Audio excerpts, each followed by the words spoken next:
Bulletin की शुरुआत आज की तारीख से जुड़ी बड़ी और अहम खबर के साथ। आज 31 जुलाई है और इतिहास के पन्नों में ये दिन ऊधम सिंह की शहादत से जुड़ा हुआ है, क्योंकि आज ही के दिन माइक ओडायर की हत्या के आरोप में ऊधम सिंह को 31 जुलाई 1940 को पेंटनविले जेल में फांसी दी गई थी। अमृतसर के जलियांवाला बाग नरसंहार का बदला लेने के लिए क्रांतिकारी ऊधम सिंह ने 13 मार्च 1940 को लंदन के कैक्सटन हॉल में घुसकर माइक ओडायर की हत्या कर डाली थी। माइक ओडायर कभी पंजाब के लेफ्टिनेंट गवर्नर रहे थे और जलियांवाला बाग नरसंहार के लिए उन्होंने आदेश दिया था, उन्हें जिम्मेदार माना जाता है। एक रिपोर्ट के मुताबिक ऊधम सिंह का जन्म हुआ था पंजाब के संगरूर जिले में और उनका नाम जन्म से ऊधम सिंह नहीं था। ऊधम सिंह का पहला नाम था शेर सिंह। साल 1933 में जब वो भारत से बाहर जाने की योजना बना रहे थे, तब लाहौर में पासपोर्ट बनवाते समय उन्होंने अपना नाम ऊधम सिंह रखा और यहीं से हमेशा हमेशा के लिए ये नाम उनके साथ जुड़ गया। पंजाब यूनिवर्सिटी पटियाला में इतिहास के प्रोफेसर डॉक्टर नवतेज सिंह ने अपनी किताब द लाइफ ऑफ शहीद ऊधम सिंह में लिखा है कि 1919 में जलियांवाला बाग नरसंहार का बदला लेने के लिए तत्कालीन ब्रिटिश शासन के खिलाफ विरोध जताने के लिए उन्होंने माइक ओडायर की हत्या की थी और डायर की हत्या के बाद जब उन्हें गिरफ्तार किया गया था तब उन्होंने खुद को मोहम्मद सिंह बताया था। उसके बाद जेल में लिखे गए सभी पत्रों पर इसी नाम से हस्ताक्षर भी थे। इतिहास के पन्ने पलटने के बाद अब बात शहीद ऊधम सिंह की 86वें शहादत दिवस की। संगरूर के सुनाम में आयोजित कार्यक्रम में पंजाब के मुख्यमंत्री भगवंत सिंह मान, अरविंद केजरीवाल, अमन अरोड़ा समेत तमाम आम आदमी पार्टी के कई नेता ऊधम सिंह की शहादत को नमन करने के लिए पहुंचे। इस मौके पर भवानीगढ़ सुनाम रोड का नाम शहीद ऊधम सिंह के नाम पर रखा गया है। आम आदमी पार्टी की तरफ से आयोजित कार्यक्रम में भगवंत मान ने मंच से शहीद ऊधम सिंह के पराक्रम को याद करके उनकी मिसालों को सुनाया। कार्यक्रम के दौरान एक हैरान कर देने वाली तस्वीर भी देखने को मिली। मुख्यमंत्री भगवंत मान जब तक मंच से भाषण दे रहे थे, भीड़ उन्हें सुन रही थी, पर जैसे ही अरविंद केजरीवाल ने बोलना शुरू किया, कार्यक्रम से जो जुटी हुई भीड़ थी वो जाती हुई नजर आने लगी। देखते ही देखते पंडाल पर जो लोग कुर्सियों पर बैठे हुए नजर आ रहे थे वो खाली होने लगे और कुछ ही देर में आधे से ज्यादा पंडाल खाली हो गया था। देखिए कैसे एक तरफ मंच से अरविंद केजरीवाल अपना भाषण दे रहे हैं और दूसरी तरफ लोग अपनी कुर्सियों से उठकर जाते हुए नजर आ रहे हैं।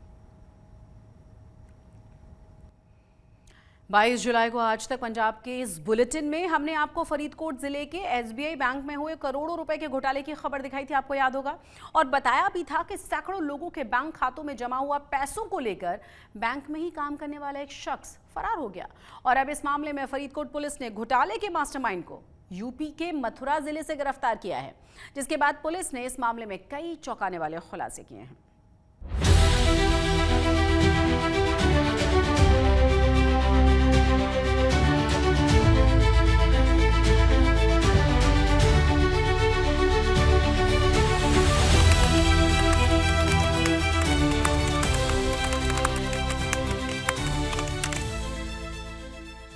फरीदकोट जिले में मौजूद स्टेट बैंक ऑफ इंडिया के सादिक ब्रांच में मची अफरा तफरी। रोआ रोहट की ये तस्वीर है 21 जुलाई की, जब इस बैंक के खाता धारकों को पता चला था कि उनके खाते में जमा लाखों करोड़ों की पूंजी अब शून्य हो गई है। ना तो बैंक में मौजूद कर्मचारियों को इस घोटाले की भनक थी और न इस ब्रांच में खाता खोलने वाले खाता धारकों को बस इतना पता था कि कई लोगों के खाते में हेर फेर की गई है। लोगों की शिकायतों के आधार पर इस घोटाले में जांच जैसे जैसे आगे बढ़ी तो जो पता चला वो हैरान करने वाला था। फिर जो 7 लाख का एफडी कराए एफडी करवाई सी 2 महीने हो गए कट्टे गए सारे पैसे कट्टे गए। 23 ਲੱਖ ਦੀਆਂ ਐਫਡੀਆਂ ਸੀ ਜੀ ਸਾਡੀਆਂ ਤੇ 2.5 ਲੱਖ ਦੀ ਲਿਮਟ ਹੈ ਜੀ, ਅਸੀਂ ਲਿਮਟ ਨਿਊ ਕੀਤੀ ਸੀ, ਉਹ ਲਿਮਟ ਵੀ ਚੱਕ ਕੇ ਲੈ ਗਿਆ ਜੀ ਤੇ ਐਫਡੀਆਂ ਵੀ ਸਾਰੀਆਂ ਗਈਆਂ ਜੀ ਸਾਡੀਆਂ। ਹੁਣ ਅਸੀਂ ਚੈੱਕ ਕਰਾਈਆਂ ਆ ਕੇ ਜੀ, ਜਦੋਂ ਰੌਲਾ ਪਿਆ ਤੇ खाता साफ है जी, कुछ नहीं एफडीਆਂ ਵਿੱਚ ਲੈ ਗਿਆ ਜੀ। 15/1/25 ਨੂੰ 9 ਲੱਖ ਦੀਆਂ 2 ਐਫਡੀਆਂ, 1 8 ਲੱਖ ਦੀ ਕਰਵਾਈ ਸੀਗੀ ਤੇ ਖਾਤੇ 'ਚ ਉਹਦੇ ਬੈਲੈਂਸ ਸੀ ਉਹਦੇ 27 ਲੱਖ ਰੁਪਏ, ਜਿਹੜੀਆਂ ਕਿ ਉਹ ਐਫਡੀਆਂ ਅੱਜ ਜਦੋਂ ਚੈੱਕ ਕਰਵਾਇਆ ਕੱਲ ਤਾਂ ਉਹ ਫੇਕ ਪਾਈਆਂ ਗਈਆਂ। ਆ ਸਾਡਾ ਪਿੰਡ ਦਾ ਹੀ ਮੁੰਡਾ ਬੱਚਾ ਇਹ 13.5 ਲੱਖ ਇਹਦਾ ਵਾ, ਕੋਈ ਆ ਕਿੰਨੇ ਬੱਚੇ ਬੇਟੇ 16 ਲੱਖ 7.5 ਲੱਖ ਕਿੰਨੇ ਬੰਦਿਆਂ ਦੇ ਪੈਸੇ ਗਏ ਆ ਤੇ ਅਸੀਂ ਮੈਨੇਜਰ ਕੋਲੇ ਨਹੀਂ ਨਾ ਰੱਖੇ, ਇਹਦਾ ਸਰਕਾਰ ਨੂੰ ਦਿੱਤੇ ਆ, ਸਾਡੇ ਕੋਲੇ ਨਾਲ ਆ ਵੇਖੋ ਸਾਡੀ ਸਾਰੇ ਪੈਸਿਆਂ ਦੀ डिटेल आ साडे कोले। इस घोटाले की जांच में पता चला कि करीब 186 बैंक खातों से करीब 14 करोड़ रुपए की हेराफेरी की गई है और इस काम को करने वाला कोई बाहरी शख्स नहीं बल्कि बैंक का ही एक क्लर्क है जो बीते 15 सालों से इसी ब्रांच में काम कर रहा है। इस शख्स का नाम अमित ढींगड़ा है जिसे फरीदकोट पुलिस ने उत्तर प्रदेश के मथुरा से गिरफ्तार किया है। कि पिछले दिनां 'ਚ एक मल्टीपल करोड़ ਦਾ ਜਿਹੜਾ ਘੁਟਾਲਾ ਹੋਇਆ ਸੀ SBI ਬੈਂਕ ਸਾਦਿਕ ਬ੍ਰਾਂਚ ਵਿਖੇ ਉਹ 'ਚ ਪਿਛਲੇ ਇੱਕ ਹਫਤੇ 'ਚ ਸਾਡੀ ਟੀਮਾਂ ਨੇ ਬਹੁਤ ਤਨਦੇਹੀ ਨਾਲ ਕੰਮ ਕੀਤਾ ਔਰ ਇਹ ਪੂਰੀ ਜਿਹੜੀ ਕਾਰਵਾਈ ਹੈ ਇਹ SPD ਸੰਦੀਪ ਵਡੇਰਾ ਦੀ ਸੁਪਰਵਿਜ਼ਨ ਹੇਠ DSP फरीदकोट त्रिलोचन जी और SHO सादिक नवदीप भट्टी इन्हों ने बहुत एक फाइनेंशियल इन्वेस्टिगेशन करते हुए और एक के बाद एक ਉਹਦੀ ਜਿਹੜੀ ਪਰਤਾਂ ਹੈਗੀਆਂ ਉਹਨੂੰ ਉਧੇੜਦੇ ਹੋਏ ਜਿਹੜਾ ਮੁੱਖ ਦੋਸ਼ੀ ਹੈ ਇਹ 'ਚ ਬੈਂਕ ਕਲਰਕ ਅਮਿਤ ਢੀਂਗਰਾ ਉਹਨੂੰ ਕੱਲ ਰਾਤੀ ਅਰੈਸਟ ਕੀਤਾ ਹੈ ਔਰ ਇਹ ਜਿਹੜਾ ਮੁੱਖ ਦੋਸ਼ੀ ਹੈ ਇਹਨੂੰ ਵਰਿੰਦਾਵਨ ਤੋਂ ਅਰੈਸਟ ਕੀਤਾ ਗਿਆ ਹੈ। पुलिस के मुताबिक आरोपी ने बैंक खातों में फ्रॉड करने के लिए पूरी प्लानिंग की थी और मथुरा से मुंबई जाने की फिराक में था। अमित ढींगड़ा के पास करीब आधा दर्जन मोबाइल नंबर थे जिनके इस्तेमाल वो घोटाले के पैसों को घुमाने के लिए करता था। पुलिस ने इस पूरे मामले में अमित ढींगड़ा की पत्नी रुपिंदर कौर को भी गिरफ्तार किया है क्योंकि रुपिंदर कौर के बैंक खातों में भी 2 से 3 करोड़ रुपए की लेन देन की गई थी। अमित ढींगरा वासी फरीदकोट ने पिछले कई सालों तो ਜਿਹੜੇ ਭੋਲੇ ਭਾਲੇ ਲੋਕੀ ਨੇ ਕਿਸਾਨਸ ਲੇਡੀਜ਼ ਜਿਹੜੇ ਵਰਕਿੰਗ ਪ੍ਰੋਫੈਸ਼ਨਲਸ ਨੇ ਉਹਨਾਂ ਦੀ ਜਿਹੜੀ ਮਿਹਨਤ ਦੀ ਕਮਾਈ ਬੈਂਕ ਖਾਤਿਆਂ 'ਚ ਜਮ੍ਹਾਂ ਸੀਗੀ ਉਹਨੂੰ ਸਿਸਟਮੈਟਿਕ ਤਰੀਕੇ ਨਾਲ ਪਿਛਲੇ ਬਹੁਤ ਸਾਲਾਂ ਤੋਂ ਇਹਨੇ ਉਹਦਾ ਗਬਨ ਕੀਤਾ ਹੈ। As of now on record ਸਾਡੇ ਕੋਲ 186 ਦਰਖਾਸਤਾਂ ਫਰੀਦਕੋਟ ਪੁਲਿਸ ਨੂੰ ਮੌਸੂਲ ਹੋਈ ਜੇ 'ਚ ਕਰੀਬਨ 14 ਕਰੋੜ ਰੁਪਏ ਦੀ ਜਿਹੜੀ ਐਲਿਜਡ ਠੱਗੀ ਦਾ ਜ਼ਿਕਰ ਕੀਤਾ ਗਿਆ ਹੈ। ਕੰਜ਼ਰਵੇਟਿਵ ਐਸਟੀਮੇਟਸ ਇਹ ਕਹਿੰਦੇ ਨੇ ਆਲਦੋ ਅਨਕੰਜ਼ਰਵੇਟਿਵ ਐਸਟੀਮੇਟਸ ਜੇ 'ਚ ਜਿਹੜੀ ਲੋਕਾਂ ਦੀ ਸ਼ਿਕਾਇਤਾਂ ਹੈਗੀਆਂ ਉਹਦੇ ਹਿਸਾਬ ਨਾਲ ਤੇ ਇਹ ਠੱਗੀ ਇਸ ਤੋਂ 10 ਗੁਣਾ ਜ਼ਿਆਦਾ ਕਿਹਾ ਜਾ रहा है। फरीदकोट में स्टेट बैंक ऑफ इंडिया की ब्रांच में हुए इस फ्रॉड ने बैंकिंग सेवाओं पर से लोगों का भरोसा उठा दिया था पर अब जब पुलिस ने घोटाले के मास्टरमाइंड को धर दबोचा है तो लोगों में एक उम्मीद जगी है कि उनका खोया हुआ पैसा उन्हें मिल जाएगा। पुलिस की इस मुस्तैदी के लिए लोगों ने पुलिस का धन्यवाद भी किया है। ਅਸੀਂ ਤਾਂ ਬੈਂਕ ਦੇ ਨਾਲ ਜੁੜੇ ਆ ਜੀ। ਇਹ ਬੈਂਕ ਨਹੀਂ ਕਰਨਾ, ਬੈਂਕ ਇਹਦੇ ਤੇ ਕੀ ਕਾਰਵਾਈ ਕਰਦੀ ਉਹਦੇ ਬਾਰੇ ਤਾਂ ਅਸੀਂ ਨਹੀਂ ਕੁਝ ਕਹਿ ਸਕਦੇ, ਤਾਂ ਜਾਂਚ ਦਾ ਵਿਸ਼ਾ। ਅਸੀਂ ਤਾਂ ਬੈਂਕ ਨੂੰ ਹੀ ਸਪੋਰਟ ਕਰਦੇ ਸੀ। ਲੱਗਦਾ ਹੁਣ ਭਰੋਸਾ ਹੈ ਵੀ? ਭਰੋਸਾ ਤਾਂ ਹੈ ਜੀ, ਬੈਂਕ ਮੁਲਾਜ਼ਮ ਵੀ ਭਰੋਸਾ ਦੇ ਰਹੇ ਆ ਵੀ ਤੁਹਾਡੀ ਪੇਮੈਂਟ ਆ ਜਿਹੜੀ ਅਸੀਂ ਦੇਵਾਂਗੇ। ਪੁਲਿਸ ਨੇ ਚਲੋ ਇਹਦੇ ਤੇ ਕਾਰਵਾਈ ਕੀਤੀ, ਬਹੁਤ ਮੁਸਤੈਦੀ ਨਾਲ ਕੀਤੀ। ਜੇ ਪਕੜਿਆ ਗਿਆ ਤੇ ਇਹਦੇ ਨਾਲ ਕੋਈ ਹੋਰ ਵੀ ਖੁਲਾਸੇ ਹੋਣਗੇ, ਇਹਦੇ ਨਾਲ ਕਿਹੜੇ ਇਨਵੋਲਵ। ਮੇਰੀ 4,70,000 ਰੁਪਈਆ ਅਮਾਊਂਟ ਇਹਨੇ ਕਢਾਈ ਸੀਗੀ। 21 ਤਰੀਕ ਨੂੰ ਮੈਨੂੰ ਪਤਾ ਲੱਗਾ, ਜਦੋਂ ਮੈਨੂੰ ਪਤਾ ਲੱਗਾ ਤੇ ਮੈਂ ਨਾਲ ਦੀ ਨਾਲ ਪੁਲਿਸ ਨੂੰ ਦੱਸਿਆ ਤੇ ਉਸ ਤੋਂ ਬਾਅਦ ਕਾਰਵਾਈ ਸ਼ੁਰੂ ਹੋਈ ਤੇ ਪੁਲਿਸ ਨੇ ਹੁਣ ਇਹਨੂੰ ਪਕੜ ਲਿਆ ਤੇ ਪੁਲਿਸ ਦਾ ਬਹੁਤ ਧੰਨਵਾਦ ਤੇ ਬੈਂਕ ਵੀ ਦਾਅਵਾ ਕਰਦੀ ਅਸੀਂ ਤੁਹਾਡੇ ਪੈਸੇ ਮੋੜਾਂਗੇ। फरीदकोट की सादिक ब्रांच में हुए इस घोटाले ने हर किसी की नींद उड़ा रखी थी, फिर चाहे शिकायतकर्ता हो या पुलिस वाले। फिलहाल पुलिस अब ये पता लगाने में जुटे हैं कि इस घोटाले का मास्टरमाइंड क्या केवल अमित ढींगड़ा है या फिर कोई अन्य भी इस घोटाले की प्लानिंग में शामिल था। फरीदकोट से प्रेम पासी के साथ आज तक ब्यूरो।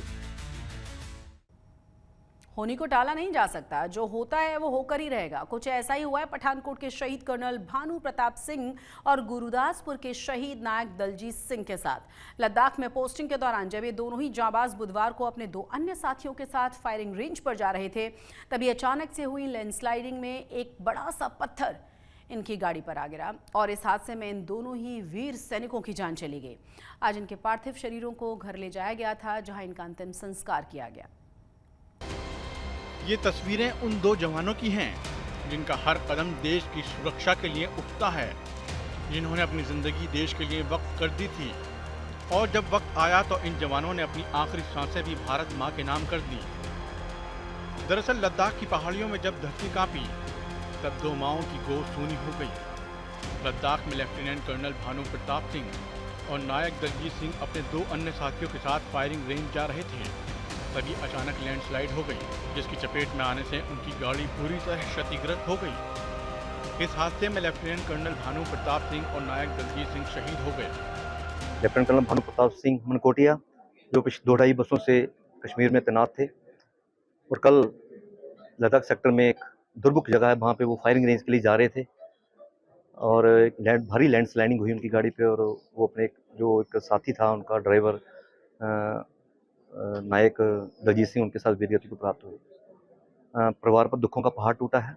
ਦਲਜੀਤ ਸਿੰਘ ਹੀਗਾ, ਇਹਨਾਂ ਦਾ ਪਿੰਡ ਸ਼ਮਸ਼ੇਰਪੁਰ ਹੀਗਾ ਤੇ ਇਹ ਗੱਡੀ ਲੈ ਕੇ ਜਾ ਰਹੇ ਸੀਗੇ ਉੱਪਰ 120 ਤੇ ਰਸਤੇ 'ਚ ਸਲਾਈਡਿੰਗ ਹੋ ਗਈ, ਉੱਪਰ ਗੱਡੀ ਦੇ ਪੱਥਰ ਡਿੱਗਾ, ਇੱਕ ਅਫਸਰ ਤੇ ਇੱਕ ਜੋ ਐਨਸੀ ਹੋਇਆ ਉਹ ਸ਼ਹੀਦ ਹੋ ਗਿਆ ਤਾਂ ਹੀ, ਔਰ ਇੱਕ ਬਾਕੀ ਜੋ ਅਫਸਰ ਆ ਉਹ ਇੰਜਰਡ ਹੋਇਆ, ਉਹ ਬਾਕੀ ठीक है। शहीद लेफ्टिनेंट कर्नल भानु प्रताप सिंह मनकोटिया पंजाब के पठानकोट के रहने वाले थे। जब उनका पार्थिव शरीर उनके निवास स्थान पर पहुंचा तो हर आंख नम हो गई। तिरंगे में अपने शहीद बेटे को लिपटा देख भले ही एक पिता अंदर से टूट गया हो, लेकिन शहीद जवान के पिता ने जज्बा नहीं टूटने दिया और बेटे की शहादत पर गर्व किया। और ये बहुत बड़ा लॉस है, मैं यही बोलूँगा, लॉस उनकी यूनिट के लिए, इस देश के लिए और माँ बाप के लिए तो ये लॉस हमेशा रहेगा। और मैं भगवान से प्रार्थना करता हूँ कि जो हमारे शहीद हुए हैं वहाँ पर लोग, उनकी आत्माओं को शांति देना और उनको अगले जन्म में फिर मनुष्य जून में देना, क्योंकि हम ऐसे इंसानों को देखना चाहते हैं बार बार, क्योंकि उन्होंने ज़िंदगी में बहुत नेक और अच्छे काम किए हैं। शहीद लेफ्टिनेंट कर्नल भानु प्रताप सिंह को श्रद्धांजलि देने के लिए सेना के उच्च अधिकारी पहुंचे। वहीं पंजाब के कैबिनेट मंत्री लालचंद कटारू चक ने भी उन्हें श्रद्धांजलि दी और कहा कि पंजाब सरकार शहीद के परिवार के साथ खड़ी है। बेशक वो ਸਰੀਰਕ ਤੌਰ ਤੇ ਸਾਡੇ ਦਰਮਿਆਨ ਨਹੀਂ ਰਹੇ, ਪਰ ਇਹ ਭਾਰਤੀ ਫੌਜ ਦੇ ਜਵਾਨ ਜਿਹੜੇ ਹਮੇਸ਼ਾ ਪਲ-ਪਲ ਦੁਸ਼ਮਣ ਨਾਲ ਟਕਰਾਉਂਦੇ ਆ, ਦੁਸ਼ਮਣ ਦੀ ਹਰ ਸਥਿਤੀ ਦਾ ਮੁਕਾਬਲਾ ਕਰਦੇ ਆ, ਸੀਨੇ ਤੇ ਗੋਲੀਆਂ ਖਾਂਦੇ ਆ ਔਰ ਮਾੜੀਆਂ ਚੰਗੀਆਂ ਹਾਲਤਾਂ ਦੇ ਵਿੱਚੋਂ ਸਫ਼ਰ ਕਰਦਿਆਂ ਹੋਇਆਂ ਵੀ ਕਈ ਵਾਰ ਜ਼ਿੰਦਗੀ ਤੋਂ ਹੱਥ ਧੋਂਦੇ ਆ। ਸੋ ਬੜਾ ਦੁਖਦਾਇਕ ਮਾਹੌਲ ਆ ਔਰ ਮੈਂ ਪੰਜਾਬ ਸਰਕਾਰ ਵੱਲੋਂ ਆਪਣੇ ਵੱਲੋਂ ਵੀ ਜਿੱਥੇ ਉਸ ਜਾਂਬਾਜ਼ ਯੋਧੇ ਨੂੰ ਸਲੂਟ ਕਰਦਾ, ਨਮਨ ਕਰਦਾ ਤੇ ਮੇਰੀ ਹਮਦਰਦੀ ਪੂਰੀ ਤਰ੍ਹਾਂ ਇਸ ਪਰਿਵਾਰ ਦੇ ਨਾਲ ਹੈ। ਸੋ ਜਿੱਥੇ ਕਿਤੇ ਵੀ ਸਾਡੀ ਲੋੜ ਹੋਵੇ ਪਰਿਵਾਰ ਨੂੰ ਅਸੀਂ ਮਿਲਾਂਗੇ ਵੀ, ਜਾਵਾਂਗੇ ਵੀ, ਆਪਣਾ ਪਰਿਵਾਰ ਹੈ। शहीद लेफ्टिनेंट कर्नल भानु प्रताप सिंह को पठानकोट के चक्की पल के पास शमशान घाट में सैन्य सम्मान के साथ अंतिम विदाई दी गई। उनके भाई ने उन्हें मुखाग्नि दी। इस दौरान पूरा इलाका भारत माता की जय के नारों से गूंज उठा। इसी हादसे में गुरदासपुर के नायक दलजीत सिंह भी शहीद हुए थे। जब शहीद नायक दलजीत सिंह का पार्थिव शरीर उनके गांव शमशेरपुर पहुंचा तब पूरा गांव शोक में डूब गया। हर किसी की आंखों में आंसू थे। परिवार वालों का रो रो कर बुरा हाल था। शहीद की बहनें जो राखी लिए अपने भाई का इंतजार कर रही थीं, वो अपने भाई को तिरंगे में लिपटा देख पूरी तरह से टूट गईं।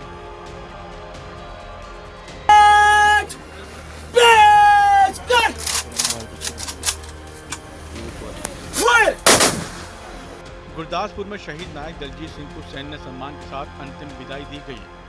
हर किसी ने नम आंखों से उन्हें श्रद्धांजलि अर्पित की।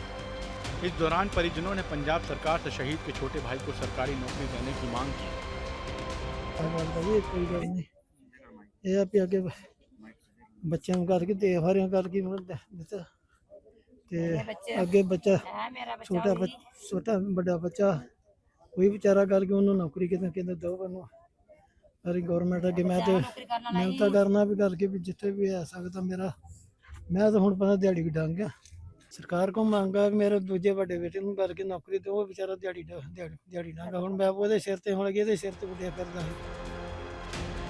शहीद दलजीत सिंह छुट्टी पर गुरदासपुर आने की तैयारी कर रहे थे और आकर वो अपना घर बनवाने वाले थे, लेकिन नियति को कुछ और ही मंजूर था। वो गुरदासपुर आए जरूर, लेकिन तिरंगे में लिपट कर। आज सिर्फ 2 सैनिकों की अंतिम यात्रा नहीं थी और न ही ये सिर्फ 2 परिवारों का नुकसान था, बल्कि ये पूरे देश का नुकसान है। पूरा देश 2 बेटों को खोने के गम में है। ये विदाई नहीं, ये वादा है कि इनके बलिदान को कभी भुलाया नहीं जाएगा। पठानकोट से पवन सिंह और गुरदासपुर से विशंबर बिट्टू, आज तक।